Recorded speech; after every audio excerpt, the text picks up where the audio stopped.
Sunday, June the 3rd, and a very cool day here at AJAX Down. Someone turned the heat off outside. Oh, it's cool. It's nice and fresh. It was beautiful up until today. I mean, come on, let's get with the weather program. But I heard this morning on my drive in this morning that in St. John, it's 3 degrees and snow. Yes, so you know what? We might as well take this. It's a nice, look at the horses love it. I just came from the backstretch, Nick, and the horses love it being fresh. It's not, and it's good for the people, and we're feeling good. I love your t-shirt. Thank you. Oh, yeah. Talk Derby to me. We can talk Triple Crown to you. Next Saturday, Justify goes for the Triple Crown, and what do you think? Well, I mean, he looks like the other two races haven't taken anything out of him, just from what I've seen, him galloping. But it's a completely different ball of wax, the Belmont. It's a bigger track, it's a longer race. The surface, they call it Big Sandy for a reason. And you know what? There's been 12 Triple Crown winners for a reason in 100-some-odd years. And I think horses like Vino Rossi are going to be very tough. Yeah, I predict he's going to get beat next week. Sad to see, but, it's one thing to win the Kentucky Derby and the Preakness, but to a horse that really has had a lot of dances this year, it's going to be awfully tough on him. And I know Bob Bafford is a great trainer, but LeBron James is a great player, and he loses too. So yeah, no, it's going to be an excellent horse race. There'll be a lot of good things going on racing-wise all next weekend for sure. Okay, let's talk about racing. First race is a speed index race. These are 3-year-olds and up with an average of 80 and under the number. And I'm hoping Hope rambles on in here. Yeah, so this race here is a huge class drop for this mare, Hope Rambles On. I mean, she ran in an allowance race there to start the season, and she was really off her game, and I'm a little concerned because that race sort of followed the last 2 races of last season. Is she just not, feeling the competitive juices anymore, or is she just slow to get going? She's only 5 years old. She's only run 21 times. She won first time out last year in a speed index race. So, I mean, certainly this is a huge class drop for her.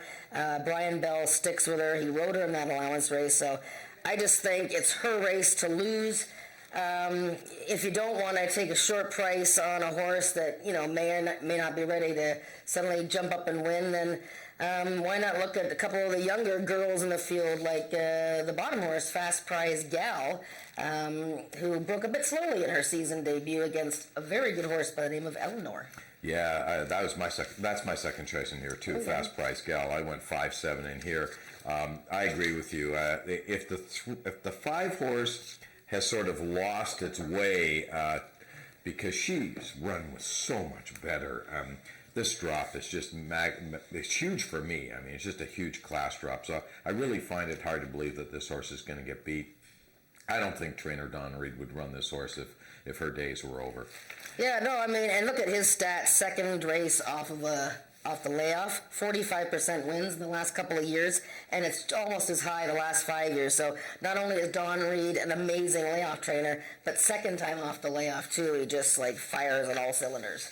Race number 2 is a maiden event for 3-year-olds and up, going a distance of 300 yards. Who'd you go with in here, Jennifer? Well, I'm going to show a race from the horse that I picked here, the 5 horse. It's Sweet to Be First. It's a half-brother to a horse that won $1 million. This horse, It's Sweet to Be First, made his debut on May 20th from post 6. So he's actually 1, 2, 3, 4, 5. He's the number 7 horse, I believe, here. And we're going to watch him. I think he's the 7 horse in this maiden race. This is the first start of his life running against, so he came out a bit tentatively, I would say. Now, those 2 horses behind him, the gates didn't open, so try not to, maybe they'll back it up again, but I love the way this horse finished in his first career race. He was running against horses that had been racing, just a little bit tentative there out of the gate. First race of his life, he's a 5-year-old, very well bred. Brian Bell riding for, the Carol McIntyre barn. Look at the stats there. 7 in the money of 9 starters. She's just loaded with those horses. So I think It's Sweet to Be First is going to be first.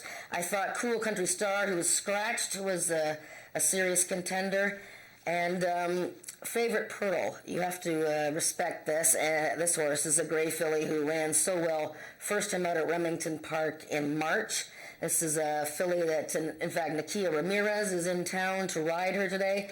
Forget about her last race. She stumbled so badly on her head that Nakia fell off, so forget. And Favorite Pearl actually ran in the race and didn't get beat all that far, so she's really a game filly that she wanted to keep racing even though Nakia was lying in the dirt over there. So Favorite Pearl is the main danger to It's Sweet to Be First. What do you think?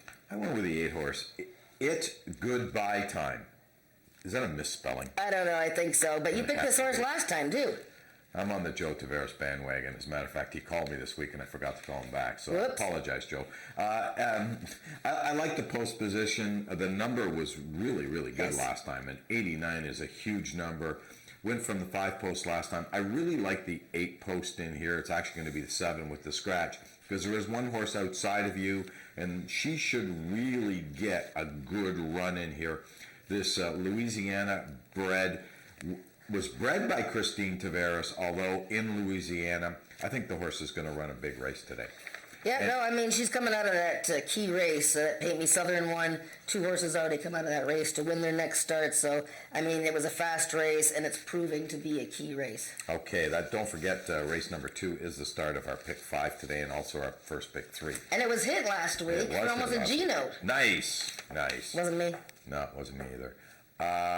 Optional claiming event is the 3rd race, 7,000 the claiming price. We do have 2 horses in here for the tag. Number 1, I'll Be Gone Flying, and the 4 Coal Miner are both in for the $7,000 claiming amount. I talked to Bob Broadstock earlier today, and he said, did you pick me at all today? I said, Bob, I picked you on 1 horse today. And if this horse doesn't win, I promise you I'm not going to pick him again. Home to Vegas. And I don't know why I picked this horse. I do know why. The horse has got tremendous amount of backlash, but he was horrible last time. I mean, when I say horrible, he had a perfect trip and could not win. Poor Homer. I know, but I have to be brutally honest. I mean, we both bet him. We both thought he was a cinch last time. He was in a field that was pretty soft in our opinion. I'll Be Gone Flying is back in here and had no excuse. So I'm just hoping that for whatever reason, the horse needed the race. It's not Bob Broadstock's style. He usually sends him out raring to go. And I just hope he regains his back class, because he was, and hopefully still is, a really nice horse. Yeah, and you know what? I mean, the first 3 horses are coming out of that race. They're all back in here. I thought I'll Be Gone Flying, as shocking as that was that she won so easily. And I had to pick her again over Homer. I'll be interested to see how the 11-year-old coal miner does in his season debut. You gotta love this guy. I mean, he's been racing. I can't remember who had him in his first start, but the horse was born here, Mel Romaine bred coal miner. He's been here racing, for 9 years, 16 wins. And he's had such a fast workout on May 23rd. This is a pretty cool dude, coal miner. So it'll be fun to watch that race. Yeah, home to Vegas. I'll Be Gone Flying. 2-horse race. Race number 4 is a speed index race for 3-year-olds and up. Average speed index of 90 and under, so the number's getting pretty high right here. And we got some really interesting horses in this race. Horses that have won 4 in a row. There's the Miss Dashin Kona is coming off 4 consecutive victories, looking for win number 5. We have Kona Corona as well, who was really impressive last time off a rail trip. Yeah, he was very impressive, Nick. And he was a real nice price too, 7-2 that day. And I picked him again. This is a very difficult race. I like a lot of horses in here. Ms. Dashin Corona. I mean, how can you not pick that horse? And I didn't. 4 wins in a row, and she beat Cool Dashin Babe, who was actually gaining on her in that race. But Ms. Dashin Corona was our high point older mare last year, a wonderful mare, and she just loves to win. But I thought Kona Corona might be an up-and-comer here and maybe a stakes caliber horse. And he's tried stakes races last year, but I think he's even better this season. So I went with Kona Corona. I do like the old-timers in here on the outside of Barry Wood. I see that Reckless and Wild's rider now is Nakia Ramirez. And that horse ran twice last year and won both races, and gained too late in his season debut this year. And Channelislandsflyer ran a week ago, and bobbled start and ran like a bear. And so those 2 horses figure as well. But I went with Kona Corona as you did. I agree with you. I think this is a real tough race, and I just had to go somewhere, and I went with Kona Corona, Channelislandsflyer. I'm looking for TP to finally break through so we can get some rap music in the paddock here. Because, TP, I just hope I hope you haven't lost it. But speaking of old timers, Heather is with one of our old timers here at AJAX. God. I can hear Jay, but I can't hear. Thank you, Nick and Jen. I am here with Mr. Ralph Pearson, the owner and trainer of Country's Coming Back, who is racing in our seventh race today, the Peak of Maturity Stakes. So, Ralph, Nick doesn't believe that your horse can win today. What do you say to that? Oh, he always I've told everybody he couldn't pick his nose, and that's the truth. And it's good that he's not picking my horse, because when he picks anything I got, I always lose. Well, Country's Coming Back seems to be one of the best horses that you've had so far. Would that be a true statement? I've had a few in my day, a few nice horses, yeah. This is a nice horse we've got right now, yeah, very nice. They're very hard to come by, good horses, you don't get them every day. They're few and far between, a good horse. Beautiful. And what do you think the secret to the consistency in this horse is? I think he's just a big, good-looking fella, and enjoys running. Yeah, he just runs his heart out, yeah. Well, thank you, Mr. Ralph Pearson, and good luck to you today in the Peak of Maturity Stakes. Thank you very much. Thank you. Going on. You're still laughing about that question. Oh, Ralph, I love you. Are we going to commercial now, boys? We're not going to commercial. Okay, I love Ralph. Anyways, couldn't pick my nose. He couldn't pick his nose either. Anyways, let's move on to race number 5. He's going to get you for that, that. I know, but I can run faster than him. Yeah. Main race, these are 3-year-olds and up, going distance of 300 yards. I went with the 4-horse, Famous, Mischief, Cory, Spataro, Greg Watson, the trainer. Pick 4 starts here, and tough race. Lots of, you notice we have horses coming in from Holly Park, and trainer Don Evans, who has the 2 horses in here. Hazel Park, Holly Park. Yeah, where'd you get Hazel? Holly Park. Holly Jolly Christmas. Since 2000. Hazel Park, that's what I meant. Okay. Anyways, that track closed, so now we're seeing some of the horses come here. Daniel DeBear is back with us. Fishin feature, I didn't pick this horse in the top 3, but I have to say that workout at Belterra Park on May 22nd was very fast. But you'll see horses coming in from all over the place. Now, this race has got all kinds of interesting horses. Right. I did land on the same horse, Famous Mischief. He came in from Belterra Park last year for Greg Watson. He ran so well in all 3 starts, and I think this horse is going to be a forward factor right off the bat here. I like the filly in here, Won't Back Down. Ramiro Castillo. This is a half-sister to Country's Coming Back, who Ralph just told us about. So, she's got a long way to go to match what he's done. But you know what? She ran very well on May 20th against so much tougher. She's back in with maidens. And I'm hoping for Angel Carter to have a little bit of good luck today with Won't Back Down. And I like Steve Hunter's horse, the 1-horse Hardtostopatrain, who had no chance last time because his gate didn't open. Yeah, mutual refund.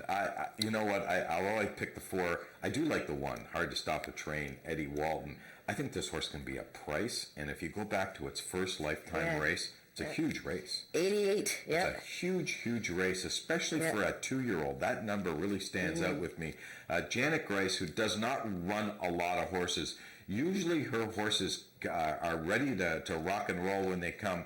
I think this horse was ready last time, but it was just an unfortunate incident at the gate. So I would discount that last race completely. Let's move on to race number 6, an allowance race for Ontario Sire 3-year-olds and up, which have never won 2 races. Another tough race. Yes, unless you think that finally, number 8, Hellfire's Mistress, is going to have some good luck here. I mean, I'm not even going to show her replays because I showed one already the other day. She's had 2 starts. The first race, she didn't break all that well and flew at the end and just missed. And then last time the gate opened late, and she still almost won the race to Eleanor, for heaven's sakes, who is a very good horse. So Hellfire's Mistress will get bet again. She was almost even money last time. She has an outside post again. She's a very good horse for the Carol McIntyre barn. It's just a matter of, boy, this poor thing, she's like, okay, is my gate going to open this time? But anyways, I picked her, and my long shot is Firing Red Jess, okay? Now, I know this horse, he can be a bit of a problem child. He's a bit feisty in the paddock, and he hopped at the start last time, and then the horses squeezed him out, so he didn't really have much of a chance there, but I like the way that he finished in the race, got beat a length in a nice allowance event, so if he behaves himself, Firing Red Jess is my little long shot pick. Behind Hellfire's Mistress, and of course another Greg Watson horse. Can't ignore Smoking Gun. Race number 7 is our feature race on today's card of racing. It's the 7th running of the Peacock Maturity purse of $55,600. We do have a scratch in here. The 2-horse Iconic Shift has been scratched, and the champ is in this race. What can I say? Yeah, so look at these horses all raced in the trials, and only one horse didn't make the final, so you have to know it off the bat. I'm going to show both trials here, okay? We're just going to look at the first trial, I believe, was race 3 2 weeks ago that Ralph Pearson's horse won. Country's Coming Back, and he started from the rail this day, so we'll watch that one. And so look, I mean, the question is, they were all in the trial. Yes, it had purse money, and yes, people wanted to win that race, of course. But, how hard did they race, and how much did they save for this actual final event? So, Country's Coming Back won the first trial, and hopefully the guys are going to get that up on the screen for me. Okay, so Country's Coming Back is in the white blinkers on the rail, and he's going to hold off Alakazam and One Famous Glass, who's on the far outside. This is the head-on, but anyways... Country's Coming Back. His time, it was the race before Country Boy. His time was, slower. But, what does that mean? I mean, you can see here that nobody's really going to town. They know it's a trial. They know that pretty much everybody's going to get in the race. One Famous Glass, see him on the outside there, really charging hard. This is the race that they're pointing for. But can Country's Coming Back beat Country Boy 1, 2, 3. He's going to have to run, 100 or 10 points speed index faster. So let's show the second trial now that went so much faster, and it was the very next race. So there really wasn't any change in any weather or track conditioning like that. So Country Boy, who I thought was, I thought he was kind of rusty. I thought he was quite sharp. He starts from the 5 post here. Maybe a tad step slow. Feisty Icon. He just looked amazing in post-parade. This is a horse that just continues to amaze me. He was the horse of the year several years ago. He led right until the last few jumps there, and Country Boy got it done. Country Boy likes more distance anyways, but the trial is still at 300 yards. This race was much faster. I thought Hickerson even ran pretty well for his first start of the year. If Country Boy, goes forward off that race, like I said, I thought he was a little bit rusty. If he goes forward, it's going to be tough to beat him. And, you're going to have to swallow a low price. But, I certainly wouldn't discount horses like Feisty Icon or Hickerson. Well, I can tell you, the racing fans today are in for a treat. They get to watch Country Boy 1, 2, 3. Look at his record. 18 starts at AJAX Downs with 12 wins. Last time he got beat twice last year. Once he got beat to One Famous Glass, and the second time he got beat in Indiana in the Indiana Championship. This horse is a really nice horse, incredibly consistent, loves to win, always there. If you're going to look at Woodbine today, also in the 8th race of Woodbine, Pink Lloyd is running today. It's a 4-horse field. There's another horse that, if you read the front page of the Daily Racing Forum, the question is another Cigar. So those of us who remember Cigar in 1996, who got beat at Woodbine, he was a champion racehorse as well. Jerry Bailey, as a matter of fact, was in the saddle that day, wasn't he? Yes, he was. I don't know, it's a great look. We have a whole series of great horses to watch. Quarter Horse Country Boy. We've got the North American Cup Standardbreds getting ready to race. We got Justify coming up and Pink Lloyd today. It's fun to be a racing fan. It sure is, and I cannot pick against Country Boy 1, 2, 3. I did not pick One Famous Glass to run second or third.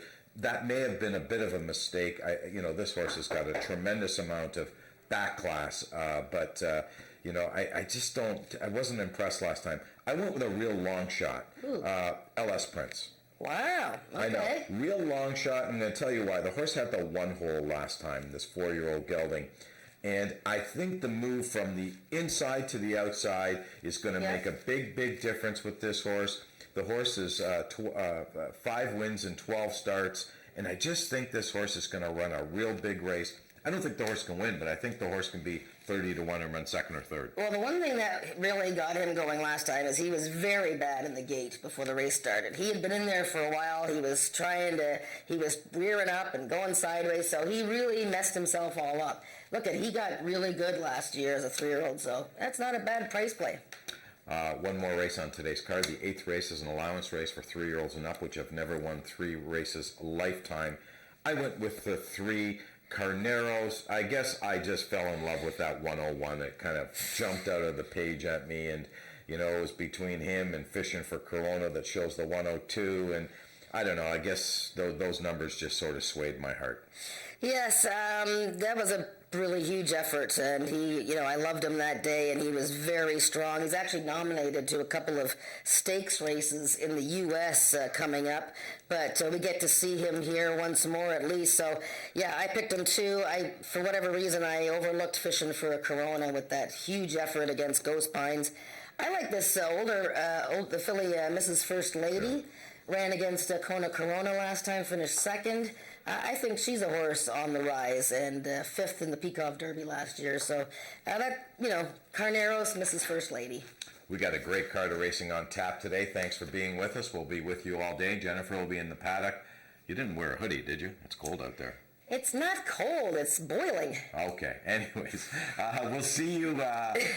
We'll see you after the first race, and we're going to take it upstairs to Frank Ferrari for today's changes on our card. Horse racing makes me feel alive. Horse racing, very thrilling.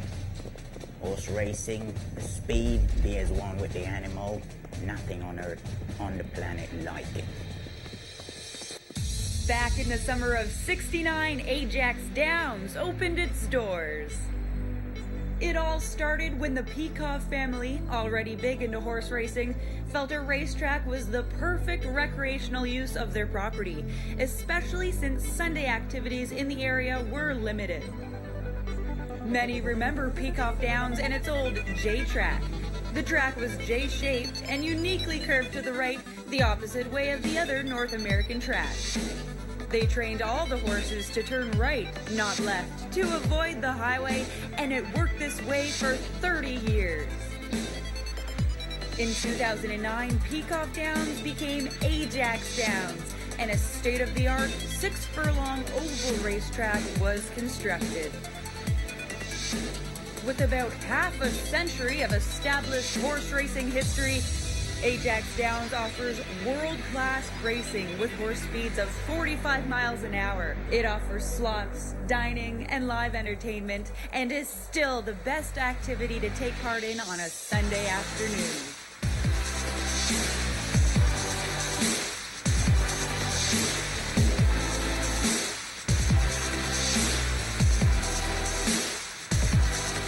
Quarter horse racing is very fun, it's fast, it's thrilling, and you'll enjoy it. Quarter horse racing is a rush for me and will be for you. Quarter horse racing is fun and exciting.